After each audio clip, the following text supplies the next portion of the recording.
Hello, good afternoon. Welcome to PCAP's Prairie's Got the Goods Week. My name is Caitlin Rose, and I am the Stewardship Coordinator with Saskatchewan Prairie Conservation Action Plan, or PCAP. This afternoon, Sarah Ludlow from the Nature Conservancy of Canada will be talking about native grassland and its importance to grassland songbirds. Check out other events going on for our Prairie's Got the Goods Week. Tomorrow at noon, join us for a webinar about Alice in the Little Saskatchewan River Conservation District by Colleen Cuvelier from LSRCD. Join us on Thursday at noon for a presentation about prairie wetlands in a changing climate by Dr. Pascal Badiou from Ducks Unlimited Canada. To register for these webinars or to see the week schedule, please visit the PCAP website, www.pcap-sk.org. I would like to take a moment to note that Prairie's Got the Goods Week is presented by Crescent Point Energy, Wildlife Habitat Canada, and SaskPower, as well as Environment and Climate Change Canada. In-kind support for today's webinar has been given by the Nature Conservancy of Canada. A reminder to all of our listeners out there, if you have any questions during the presentation, please feel free to type it into the question section of the webinar dashboard at any time during the presentation, and we will answer questions at the end of the webinar. And I'm happy to introduce today's presenter, Sarah Ludlow. Sarah is a Conservation Science Coordinator, GIS, with the Nature Conservancy of Canada in Saskatchewan. She has a Master of Science and 2 Bachelor of Science degrees from the University of Regina. Her Masters of Science research investigated the effects of oil and gas development on grassland songbirds. Following her graduate degree, Sarah collaborated on multiple research projects focused on conservation of grassland birds. She is a regular volunteer on larger bird conservation projects such as the Breeding Bird Survey and the Saskatchewan Breeding Bird Atlas, and runs a MAPS banding station in the Qu'Appelle Valley. So with that, I would like to turn it over to Sarah. Thank you, Caitlin. All right, can you see my screen? Hello?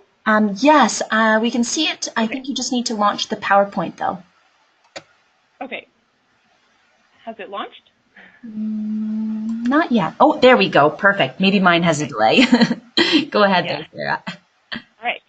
Yeah, well, thank you. Thank you again for that lovely introduction. So yeah, I'll be talking about native grasslands and why it's important habitat for grassland songbirds. So native grasslands have declined significantly in both extent and quality over the last 150 years. It is estimated that less than 20% of native grassland remains in Canada. Most of this loss was due to conversion to cropland for agricultural purposes, and this primarily happened back when the lands were initially settled and they're getting into cultivation for farming production and stuff like that. However, native prairie continues to be plowed under at alarming rates. For example, for the last few years, the World Wildlife Fund has tracked grassland conversion rates across North America and reported these findings in an annual plow print report. In 2017, the WWF plow print analysis reported that 1.7 million acres of grassland was converted to crop production across the entire Great Plains. So it isn't clear if that grassland is strictly native or if it's combining grassland that's been planted as tame forage as well. But overall, that is an astounding loss of perennial grass cover. And it emphasizes that the grassland conversion for crop production in particular is not a threat of the past and is something that is still ongoing on the landscape. So as you can imagine, the loss of significant amounts of habitat is going to have an effect on the species that depend on that habitat. And grassland birds are the group of birds that are experiencing some of the steepest population declines. Since the 1970s, populations of grassland birds on the Canadian prairies have declined on average by almost 40%. So keep in mind that this is an average, and that's the middle of the road. So some species are doing a little bit better than that, while there are others that are doing much worse. And so on the much worse end of things, there are some species experiencing population declines of almost 90% across their entire range since the late 60s. So I'll just give you a bit of background now to talk about grassland birds specifically, as well as to set you up for some of the stuff I'm going to talk about later. So grassland obligate birds are species that require grassland habitat for all or most of their life cycle. So this means that they're using grasslands during the breeding season, and they're also using grasslands when they go down south for the winter. So among grassland obligate birds, there are further specializations in terms of habitat requirements. Specifically, species considered grassland specialists are those endemic to the northern Great Plains, and they often prefer and typically occur in native grassland. And these may be area sensitive as well, so that just means that they have specific requirements in terms of patch size for habitat to be suitable. In contrast, grassland generalist species are wide-ranging and have more generalized habitat requirements and preferences, so they're less picky about what their grassland looks like. Bird density is often related to habitat quality, and areas with higher densities of birds are assumed to be of better quality than those with low density, since greater resource availability typically supports more individuals. In contrast, bird density would be lower in poor quality habitat, as territory size needs to be larger to compensate for reduced resource ability. However, it is also possible for areas of poor quality habitat to have higher densities than areas of high quality habitat, and this often results in those areas being ecological traps. And what that means is just that the cues that the birds use for habitat selection, so decide where they're going to place their nests and stuff, these have become maladaptive due to alterations on the landscape. So there's not reliable cues anymore signaling which is good habitat for them. So in addition to these becoming ecological traps, they can also become population sinks. And what that means is that this area, the death rates are greater than the birth or immigration rates. So there's more birds coming in than are being produced and leaving that particular habitat. So therefore, density or abundance used alone can be a misleading indicator of habitat quality, and it's important to consider reproductive success and survival when evaluating habitat quality. So this is sort of what we want to look at with one particular study I'm going to talk about today. Large amounts of native grassland have been converted into cropland, as I mentioned, particularly in agricultural regions. Subsequently, reseeding cropland or perennial grassland has become a common strategy to restore habitat for grassland birds. And these grasslands are also often used as pasture and hay for livestock. Our objectives were to determine if the abundance and reproductive success of grassland songbirds varied between native and planted grasslands, or with the amount of grassland in the surrounding landscape. Since we looked at both abundance and reproductive success, we're able to get a more complete picture of the quality of the habitat that's provided by native pasture compared to planted, tame, and pasture and hayfields. I'll be using tame or planted grassland to refer to tame non-native grass. So if I say planted grassland, it means non-native grass. So the study was conducted in the Missouri-Coteau landscape of southern Saskatchewan. Quarter sections were identified as native grassland, planted grassland used for pasture, and planted grassland used for hay using satellite imagery. And then land use and habitat type was confirmed with a site visit.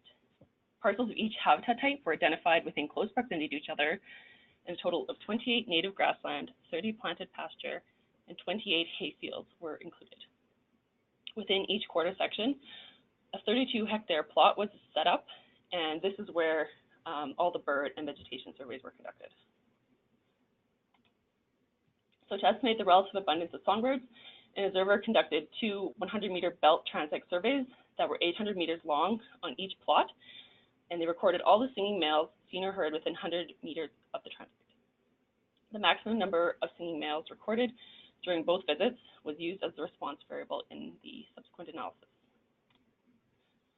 Vegetation sampling points were located by stopping every 50 meters along the bird survey transect and walking out a random distance between 1 and 100 meters on the east and west sides of the transect. At each vegetation sampling point, a 5-millimeter diameter metal rod was dropped vertically, and the number of contact points at any point on the rod was recorded by vegetation type. We also recorded the maximum vegetation height and cover of bare ground and cover of cow pies in a 1 meter square quadrat. We calculated the mean of the vegetation measurements taken along each transect to obtain a single value for each vegetation variable in each plot, and we used that in the subsequent analysis. So nests were located by dragging a weighted 25-meter rope across each study plot to flush incubating birds off of the nest. And nests were also located opportunistically while conducting other activities in the area. So when we were doing the Abundance surveys or vegetation surveys, we also found nests. So we used generalized linear models to determine whether songbird abundance varied with habitat type and landscape composition. We used Akaiki's information criteria adjusted for sample sizes to rank models, and we considered those with the lowest AICC value to be the best of those considered. We calculated the proportion of native pasture, planted pasture, hayfields, and cropland surrounding each quarter section, and we considered landscape composition at 3 different scales. These were 400 meters, 800 meters, and 600 meters, and this was done in a radius of that distance around each study plot. For each species, we compared each land cover variable at 3 different spatial scales as a linear and quadratic model, and retained the linear model at the 400-meter scale for subsequent analysis, unless it was more than 2 AICC units larger than the quadratic form or larger landscape form. For all species except for Lark bunting, the model set included landscape type and habitat type variables as both additive and interactive effects. Since Lark bunting was not found in hayfields, we restricted the analysis to native and planted pastures, and due to small sample sizes for this species, we did not consider habitat-landscape interactions. We used a canonical correspondence analysis to quantify the relationships between songbird abundance, vegetation structure, and habitat type. We used linear mixed models to quantify the effect of habitat type on clutch initiation date. We used the parcel as a random effect to account for the likelihood that clutch initiation dates of females nesting in the same plot may be more similar than those nesting in other plots. We used repeated measures generalized linear models to determine the extent to which the number of young sludge differed between habitat types. We used the logistic exposure method to determine how daily nest survival rates varied with nest age, date, habitat type, and landscape composition. We identified the best temporal model and used this as the base model for subsequent analysis. We used the same modeling approach as I described for abundance, except we did not consider habitat type by landscape interactions for the songbirds, except for savanna and Baird sparrows. And this was due to small sample sizes in 1 or more habitat types. So we did a lot of analyses, take-home message from all of that. So what did we actually find? Over the 2 years of the study, we located over 1,500 nests of 39 different species. We focused on the 9 songbird species for which at least 20 nests were found, and this included Sprague pipit, chestnut-collared longspur, clay-colored sparrow, vesper sparrow, lark bunting, savanna sparrow, grasshopper sparrow, Baird sparrow, and western meadowlark. Overall, the abundance of grassland songbirds was influenced by both habitat type and landscape composition. I'll go over the habitat type results for each species first, then discuss the landscape composition results. Sprague pipit and clay-colored sparrow abundance was much greater in native pastures than in planted pastures of both types, so both pastures and hayfields. Baird sparrow and western meadowlark abundance was about twice as high in native grasslands compared to planted pastures, and the abundance of chestnut-collared longspurs was comparable between native and planted pastures. Vesper and grasshopper sparrows were more abundant in planted grasslands, so again, this is both pastures and hayfields, than they were in native pastures. The abundance of lark buntings in native and planted pastures was not significantly different, and the species was not detected in hayfields. Savanna sparrows were nearly twice as abundant in hayfields compared to planted pastures. For songbird abundance relative to landscape composition, clay-colored sparrow was the only species that did not have a landscape variable included in the top or competing model. The abundance of Sprague's pipit, savanna sparrow, and Baird sparrow increased with the amount of native grassland within 400 meters of the study plot. The abundance of both Sprague's pipit and savanna sparrow decreased with the amount of cropland surrounding grassland parcels. So contrasting to this, western meadowlark abundance was highest at intermediate levels of cropland within 400 meters of the study plot. Lark bunting abundance declined with the amount of native pasture within 1,600 meters and increased with the amount of cropland. Chestnut-collared longspur and vesper sparrow abundance decreased with increasing amounts of hayland surrounding study plots, and grasshopper sparrow abundance also declined with increasing amounts of hayland in the surrounding landscape, but only in hayfields. Grasshopper sparrow abundance increased with the amount of hayland surrounding planted pastures as well. Now I'm going to discuss the results of the canonical correspondence analysis. And remember that this analysis examines the relationship between songbird abundance, vegetation structure, and habitat type. So the first axis, or dimension 1, which is on the bottom of the canonical correspondence ordination, accounted for 30% of the total variation in the data and was characterized primarily by gradients in shrub cover and bare ground.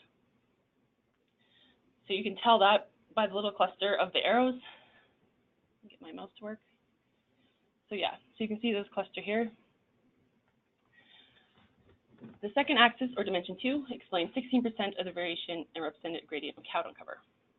Cow dung cover is over here, or cow pie on the graph. With native pastures, habitat type was more strongly associated with dimension 1 than dimension 2, with native pastures having higher scores and planted pastures and hayfields having low scores.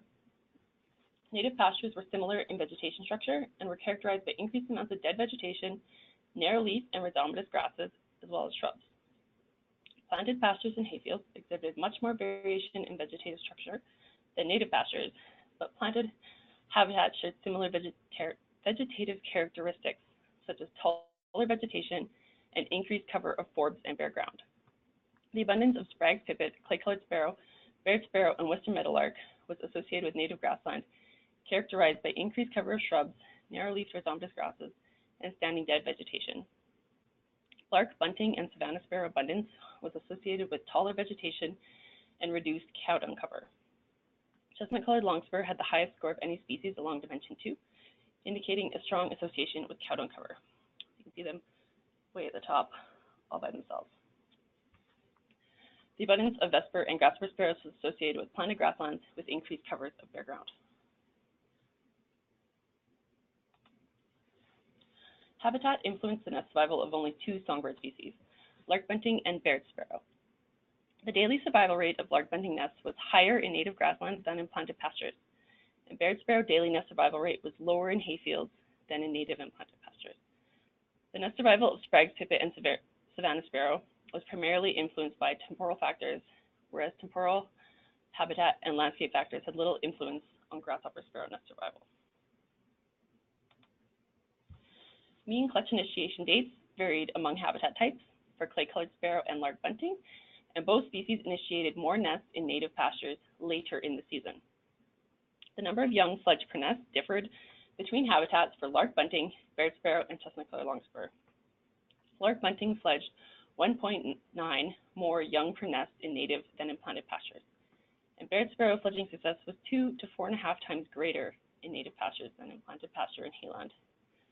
We only located 3 chestnut-collared longspur nests in hayfields, so the comparison of fledging success between habitats was restricted to native and tame pasture for this species. Chestnut-collared longspurs fledged 0.6 more young per nest in native than in planted pasture. So over 2 years of the study, the mean date of haying was July 9th the first year and July 21st the second. We found 222 nests of our focal songbird species in hayfields, and most of these nests that were in hayfields either failed or successfully fledged young prior to haying. Only 27 songbird nests were active during haying, and these were mostly vesper sparrow. 2 songbird nests of these that were active during haying were destroyed by machinery. 9 of them successfully fledged young, and the remaining were either depredated or deserted following haying operations. 31 nests, which was about 14% of those located in hayfields, were initiated after haying, and these were mostly vesper sparrows again, with 1 each of Baird and clay-colored sparrows. And of these sparrow nests, 24 were successful and 7 were depredated. Identifying grassland habitats that contribute to the conservation of nesting songbirds is crucial for stabilizing and maintaining populations. Results from this study indicate that the conservation of native mixed grass rangeland is an important step towards stabilizing the decline of grassland specialist songbirds of the northern Great Plains. Sprague pipit and Baird sparrow were most abundant in native pasture. Their abundance increased with the amount of native pasture in the surrounding landscape, and both species experienced greater reproductive success in native pasture than in planted grassland. Chestnut-collared longspur and lark bunting reproductive success was also greatest in native pasture. Overall, These results highlight that native grassland is higher quality habitat than planted grassland for grassland specialist songbirds. So now I'm just going to go through the results related to grassland specialists in more detail. So the greater abundance of Sprague pipits in native pastures than in non-native grassland, as we found in the study, or the absence of pipits in planted grasslands, has been well documented. However, fewer studies have examined pipit reproductive success in planted grasslands. We only located Sprague pipit nests in native pastures, so we were unable to compare reproductive success between habitat types. It is worth noting that we did detect pipits singing in both planted pastures and hayfields during the abundance surveys. However, abundance was much higher in the native grassland. And this just highlights that because you find a species in a particular habitat or it's detected there, it does not mean that that habitat is suitable for nesting. In another study from South Central Saskatchewan, Sprague pipits did nest in both native and planted grasslands, but females only renested after nest failure in native pastures, and juvenile survival was lower in planted grassland than in native pastures. So taken together, these results suggest that planted grassland is not high quality habitat for Sprague pipit, and also highlights that the importance of examining survival and reproductive rates rather than abundance or occurrence alone.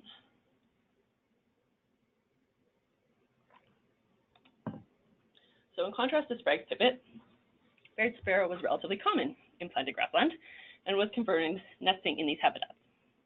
However, Baird sparrow nests located in planted grassland experienced lower survival rates than nests in native pastures and fledged 0.9 and 1.4 fewer young per nest, respectively, than in native pasture. Similar to the Baird sparrow, Lark bunting was more abundant in planted pasture, but nest survival and fledging success were lower in planted pasture than in native. Specifically, Baird sparrow nests in native pasture fledged twice as many young per nest as nests located in planted pasture. Lark buntings were not detected in hayfields during abundance surveys, and no nests of this species were found in that habitat. For both Baird sparrow and Lark bunting, the number of young fledged per successful nest was similar in native and planted pastures, indicating that the lower reproductive success in planted pastures was not due to increased partial clutch losses, such as starvation of weaker nestlings. Rather, lower reproductive success in planted grasslands was likely due to predation. So I'll just briefly elaborate on that. When we look at the number of young fledged from successful nests, we are taking predation out of the equation, and therefore means that any variation in fledging success is the result of other factors, such as food limitation. So when fledging success from successful nests are the same between habitats, it's a good indicator that predation is the main cause of differences in nest failure rates. And this is indeed what we found. 84% of nest failures were due to predators. Planted pastures had greater cattle stocking rates and were characterized by more bare ground and less cover of grasses, residual vegetation, and shrubs than were native pastures. And these sorts of conditions may have resulted in reduced cover available to nesting females and facilitated nest detection by predators.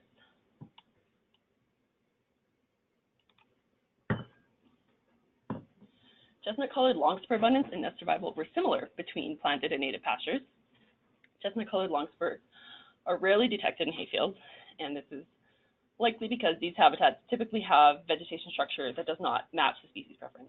They like short grass with sparse cover and, as indicated, lots of cows. Chestnut-collared longspur is typically associated with pastures with moderate to heavy grazing pressure. Our results align with this, as longspur abundance was strongly correlated with cow dung numbers, suggesting that the number of birds increased with grazing intensity, likely up to a point at which the habitat becomes unsuitable. Many of the planted pastures we looked at were seeded to crested wheatgrass, which is structurally similar to a number of native grasses, and this may be why chestnut-collared longspurs nested in those areas. A study conducted in Montana specifically looked at chestnut-collared longspur reproductive success in native and crested wheatgrass fields, and they found that longspurs were equally likely to nest in either field type, but that longspur nests located in crested wheatgrass fields experienced lower nest survival, fledged fewer young per nest, and the nestlings grew more slowly and had a lower mass at fledging compared to those in the native fields.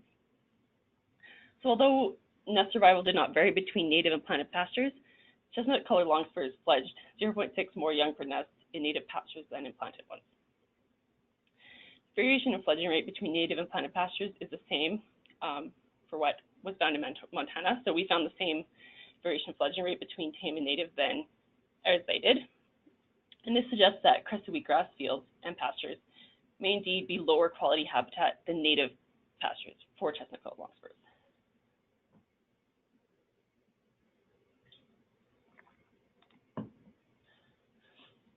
So as expected, we did not find any strong relationships between abundance and nest survival or fledging success and habitat type for grassland generalist songbirds, except for clay-collared sparrow.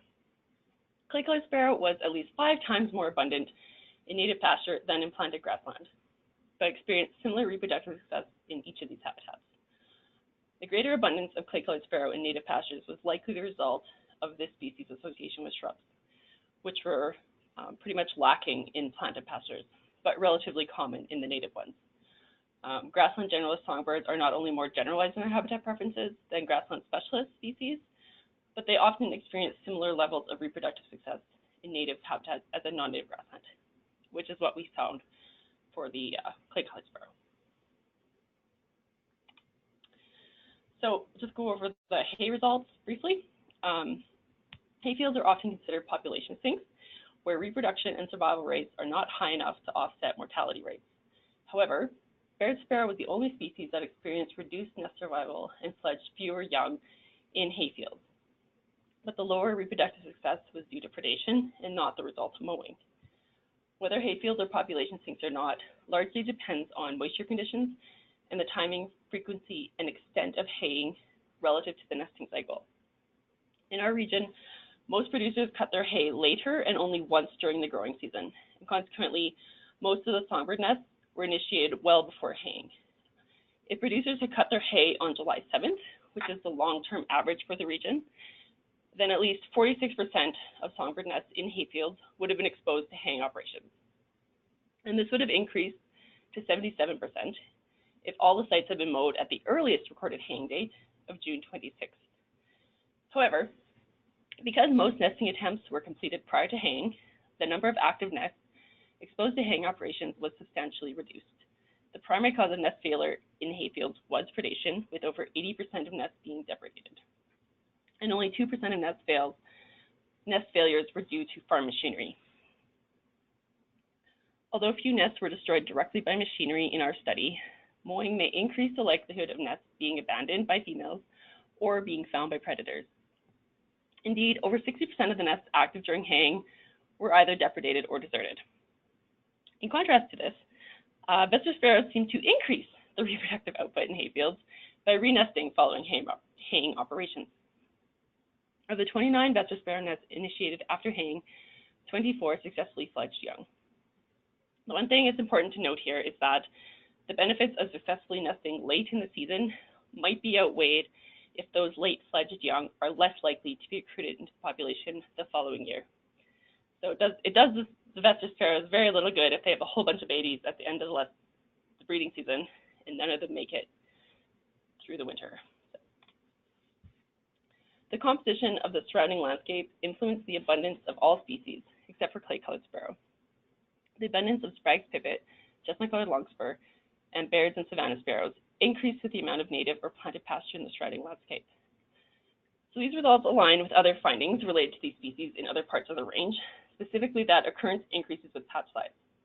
And so basically what this means is that they like grass that's beside more grass, which makes sense given that some of them require large tracts of grassland. Lark bunting and western meadowlark abundances were influenced by the amount of cropland in the surrounding landscape, but in different ways. Lark bunting abundance substantially increased when the landscape matrix was comprised of 60 to 80% cropland, but decreased when the surrounding landscape had less than 20% native pasture. For western meadowlarks, abundance was highest in grassland parcels with a surrounding landscape matrix comprised of 40 to 50% cropland. Higher abundance of western meadowlarks in landscapes with intermediate amounts of cropland may be due to heterogeneous landscapes providing a wider range or greater diversity of food resources.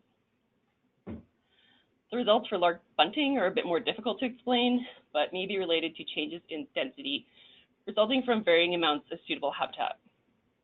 Specifically, pastures surrounded by cropland would result in higher nesting density and abundance in those pastures, since there are limited opportunities for available nesting habitat in the cropland. So basically, you're concentrating all your lark buntings into that small patch of grass because they can't nest in cropland. Therefore, your density or abundance is higher. In contrast, a pasture surrounded by more native grass would allow birds to spread out more rather than concentrating them in that one central pasture. And this would result in reduced density or abundance in any one of those particular pastures. Similarly, vesper sparrow abundance was reduced in grassland parcels surrounded by greater amounts of hayland. And this makes sense since vesper sparrows seem to be attracted to hayfields, as we sort of discussed already. So the same thing as with the lark buntings. If you have a hayfield surrounded by more hay, the actual abundance of the vesper sparrows in any one hayfield is going to be reduced because they're spreading out through all of them. So in conclusion, conservation of native pasture is critical for the conservation of grassland specialist songbirds. The species we looked at either only occurred in native pasture or had greater reproductive success in native pasture than in planted grasslands used for pasture or hay. Other more widely distributed songbirds that are more generalized in their habitat requirements will likely continue to benefit from the conservation of native and planted grasslands, as well as the conversion of cropland to perennial grassland used for pasture and hay. Furthermore, our results support previous research demonstrating that hayfields might be a viable option for grassland generalist songbirds if mowing is delayed until the end or later part of the breeding season. And the current recommendation of mowing after July 15th seems appropriate for our region, given the timing of both the birds breeding and the mowing of the hay. However, further work is necessary to quantify the survival and recruitment rates of young that fledge after the haying season. Although I have only discussed the results for grassland songbirds, this study also looked at nest survival and reproductive success of waterfowl. And overall, we found that the daily nest survival rates of 11 of the 15 species tended to decrease with increasing cover of cropland in the surrounding landscape.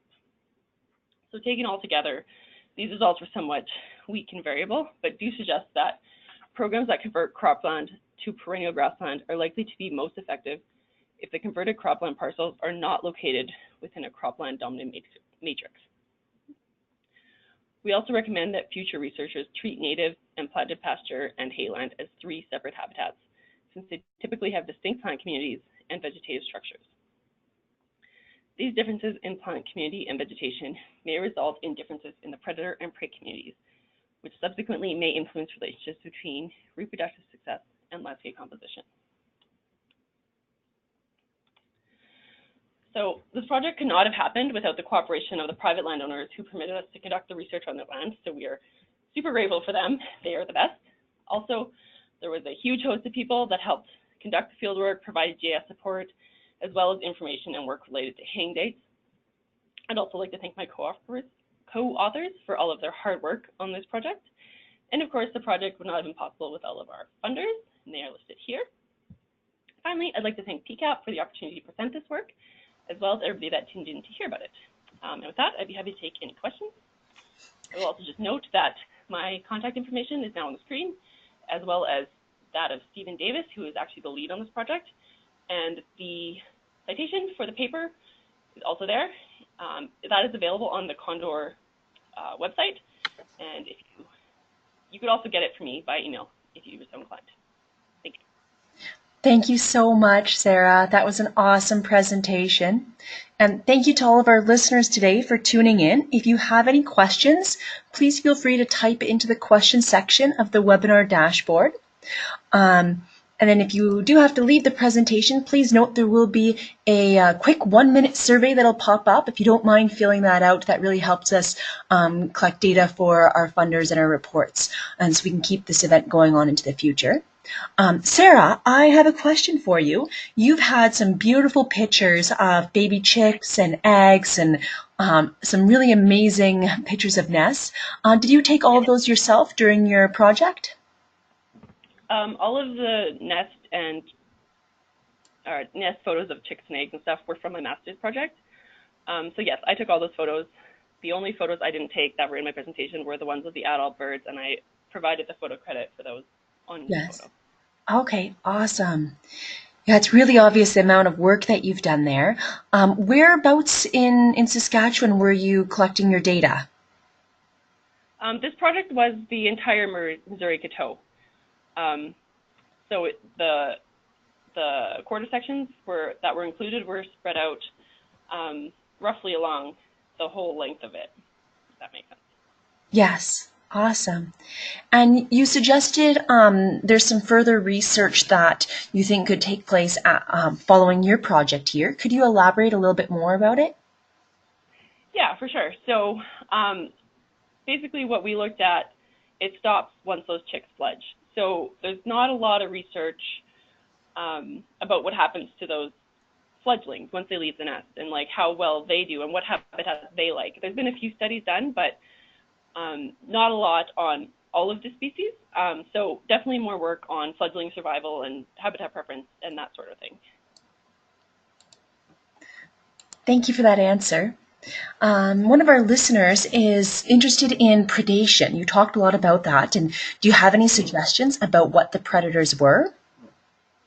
Yes. Well, we didn't look at predation specifically, but pretty much anything that finds a grassland songbird nest will eat it. So that ranges from mice and ground squirrels up to deer, and cattle. Like all of these, there's been other studies that have cameras at the nest and they document all of these different animals. Basically anything that finds it will eat it. So most of the predators are opportunistic, so they're not necessarily actively looking for nests. It's just if they happen upon it, then they'll take advantage of that. Could you name any species in particular? Like would it be badgers or ground squirrels, raccoons? All of the above. Like I said, we didn't look at that specifically, so I can't identify particular predators on particular nests. But if those animals are in the area and they happen across a savanna sparrow nest, odds are they're going to eat those eggs or chicks. Thank you. Do you think there's any merit in correlating invertebrate availability with songbird density? This is one of our listeners named Bet. Potentially.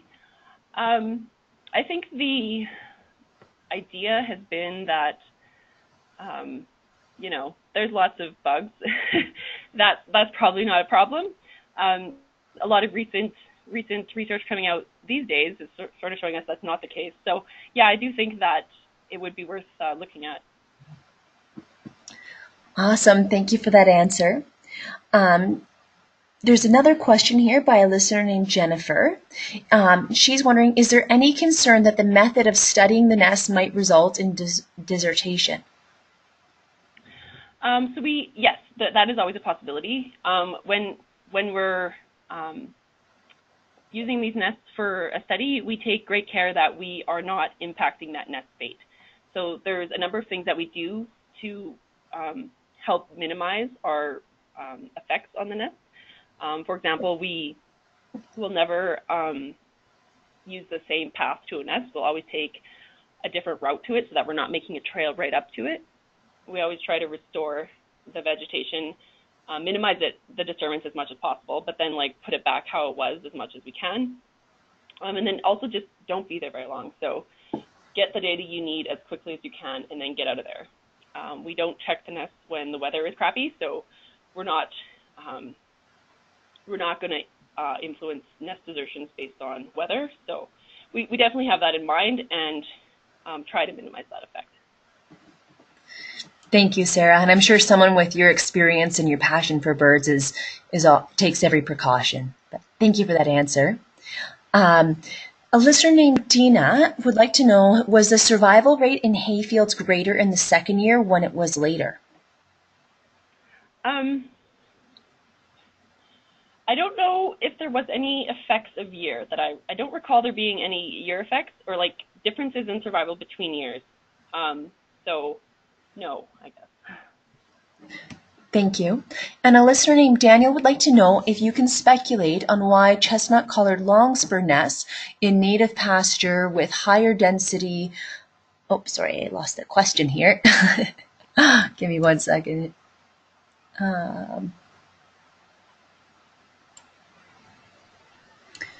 Here it is. Sorry, can you speculate why chestnut-collared longspur nests in native pasture with higher density cattle pressure still seem to have good nest success when they are subject to trampling and visibility from avian predators? Right. So chestnut-collared longspurs, the correlation or relationship between longspurs and cattle density or cattle stocking rates is likely because you need a lot of cows to get the vegetation that longspurs prefer. So they like that short, sparse grass.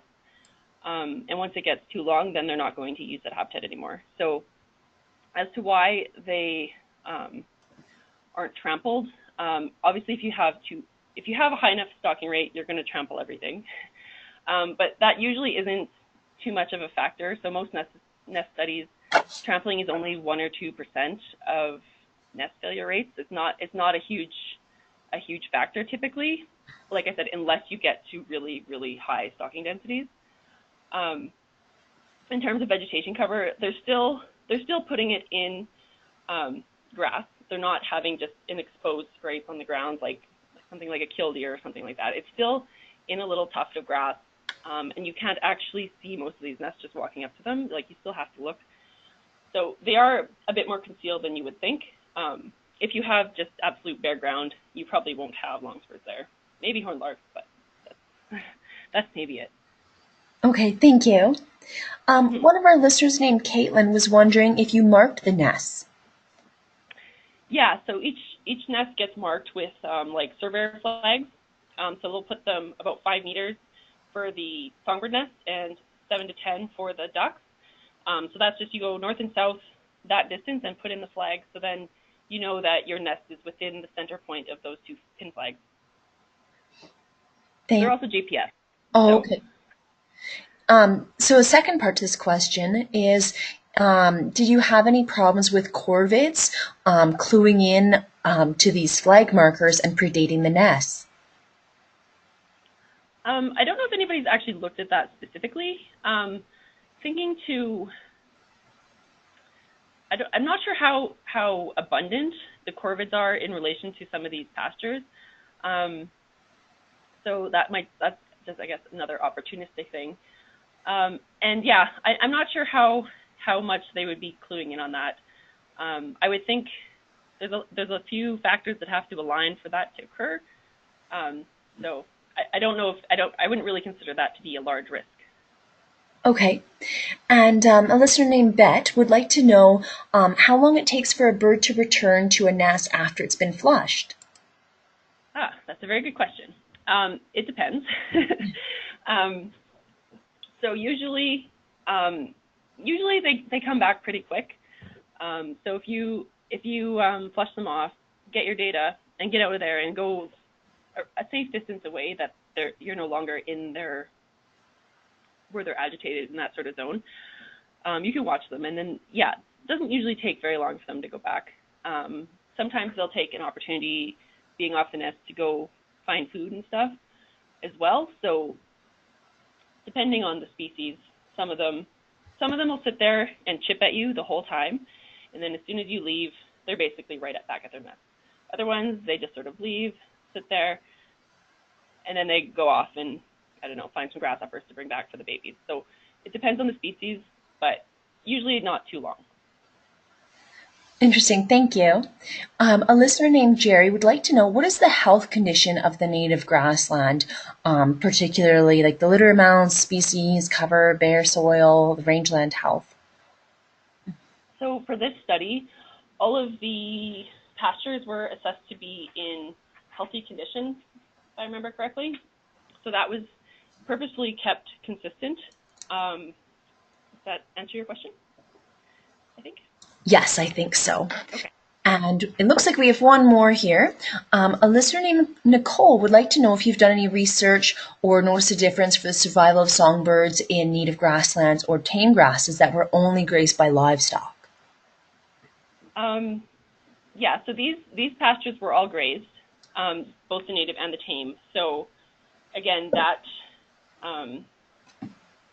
yeah, these were all grazed. So I'm not entirely understanding the question.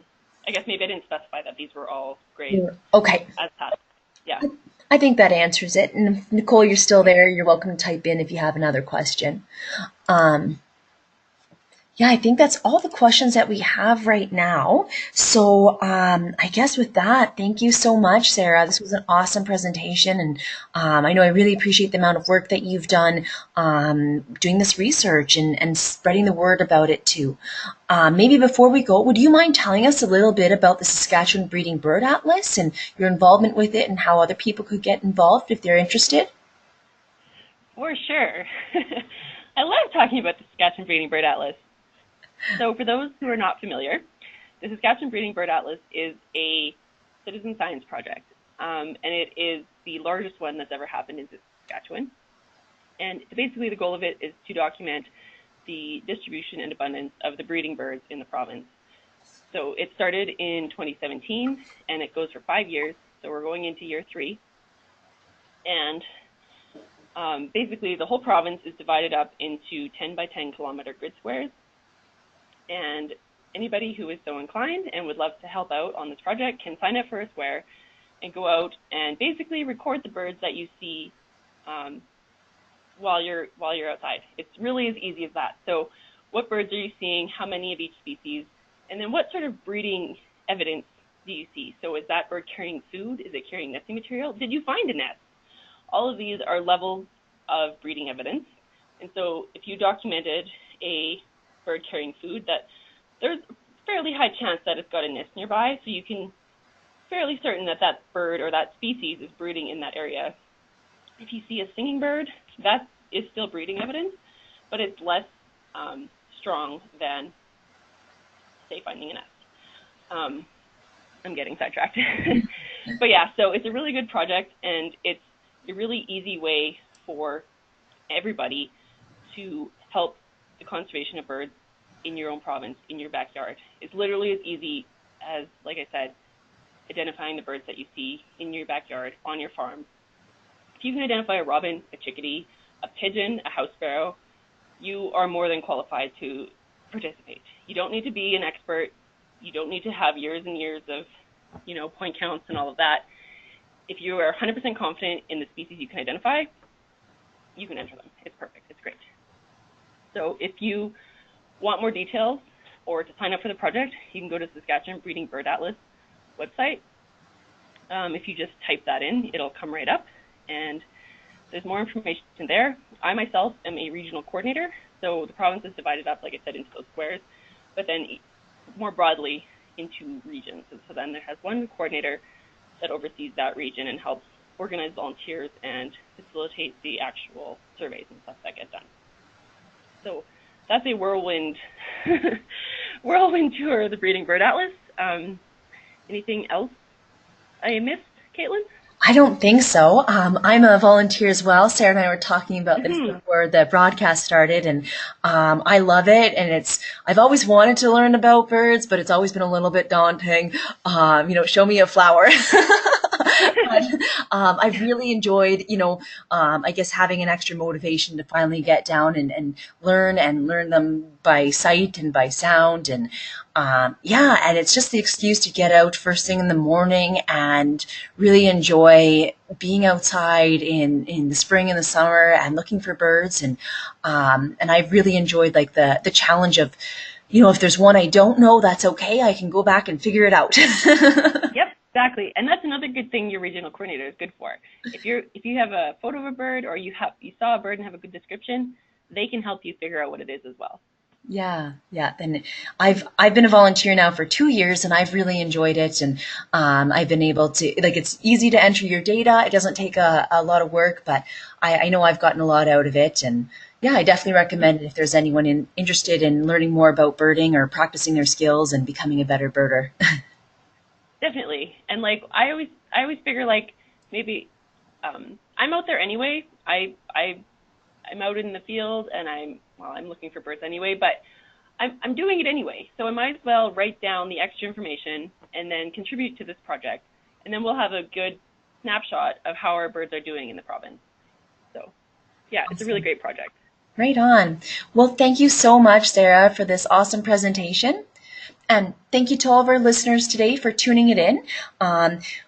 This is part of Prairie's Got the Goods Week. We've had a couple webinars already, and you're welcome to check out the PCAP YouTube channel for recording of this video and our past ones, and then also check out the PCAP website for scheduled events going on for Prairie's Got the Goods Week. We have some really good presentations coming up. So with that, thank you so much, everyone, and have a great rest of your day.